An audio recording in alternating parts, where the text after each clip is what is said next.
কুসুমকে এবার বিয়ের আসর অবধি আটকে রাখার পরিকল্পনা করলো রাতুলের সঙ্গে মিলে দেবলীনা। হ্যাঁ বন্ধুরা, ভিডিওতে লাইক দিয়ে দেখতে থাকুন। যে মুহূর্তে কিনা দীপালি বলতে থাকে যে কুসুম তুই প্রথমে আগে আমার কথা শোন, এই মুহূর্তে তোর কোথাও যাওয়া হবে না, কারণ এখন যদি তুই কোথাও যাস তাহলে লোক জানাজানি হয়ে যাওয়া মতো একটা চরম সিন ক্রিয়েট হবে এবং সেটা আমি কোনোভাবেই চাই না। তার থেকে বরঞ্চ আমরা ঠান্ডা মাথায় সবটা ভাববো। কিন্তু এই মুহূর্তে ম্যাডাম তোর জন্য অপেক্ষা করছে হাতে গায়ে হলুদ নিয়ে, এবং কোনোভাবেই যদি তুই হলুদটা এখন তোর গায়ে না ছোঁয়াস তাহলে ম্যাডামের সন্দেহ হয়ে যেতে পারে এবং ম্যাডাম কোনোভাবে ভুল বুঝুক তোকে, সেটা আমি কোনোভাবেই চাই না। কুসুম দোহাই তোর, তুই যদি আমাকে তোর মায়ের স্থানে বসিয়ে থাকিস তাহলে তোকে আমার দিবি, তুই আমার কথা শুনে আমি যেটা বলছি তুই সেটাই করবি। তুই এই মুহূর্তে এক্ষুনি তুই বিয়ের পিঁড়িতে বসার সম্পূর্ণরূপে তুই সকল প্রস্তুতি নিবি এবং এই মুহূর্তে তোর গায়ে হলুদ হবে এবং তোকে হলুদ ছোঁয়ানো হবে এবং সেই সমস্ত অনুষ্ঠানের সবটা তুই মুখ বুঝে মেনে নিবি। ঠিক সেই সময় যখন কিনা মীনাক্ষী বলতে থাকে যে দেখো না দিদি, শেষ মুহূর্তে এসে মেন আবার পাল্টি খেয়ে যায় এবং এই মেন আবার কোথাও পালিয়ে গিয়েছে, এমনটাও তো হয়, আমি সিরিয়ালে অনেকভাবে দেখেছি দিদি জানো তো।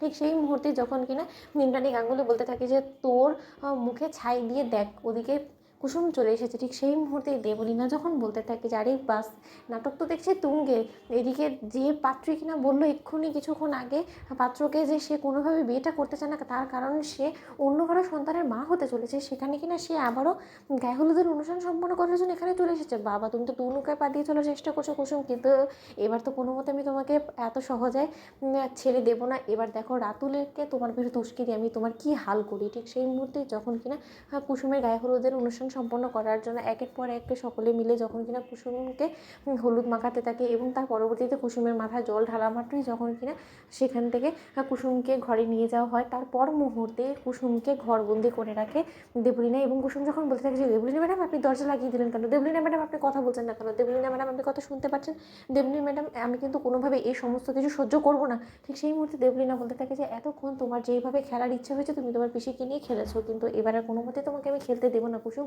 এবার বাদ বাকি খেলাটা না হয় তুমি আমার উপরেই ছেড়ে দাও।